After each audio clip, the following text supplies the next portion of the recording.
far through the first part of the season and just kind of get ready for the stretch run? I think we've done good. Good games, bad games. I mean, it kind of goes along with having a young pitching staff.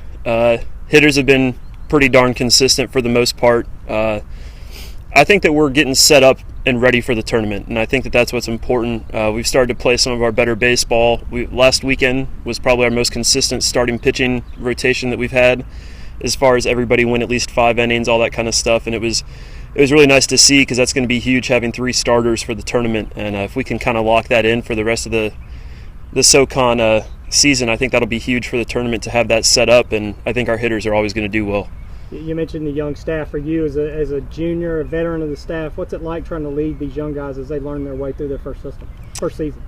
There's ups and there's downs. I've gone through it. I mean, last year I had some inconsistencies. I remember freshman year I struggled through a lot of stuff. So biggest thing is just telling everybody not to get too high or too low. Baseball, one thing I've learned the past 2 years is just it's a super long season compared to what it was in high school.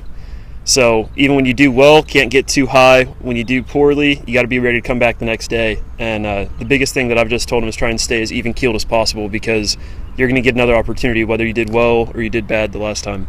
You talked about pointing towards the conference tournament. This program's had a lot of success. Is that something else you try to share with the young guys of, yeah, we might go through some things during the season, but we got to peak at the right time for the tournament? Yeah, and that's something that our coaches really have stressed this year too. Just with the SoCon probably not going to get an at-large bid, and the biggest thing is you got to win 4 in Greenville, and that's just something that we've talked about the entire season since conditioning in the fall.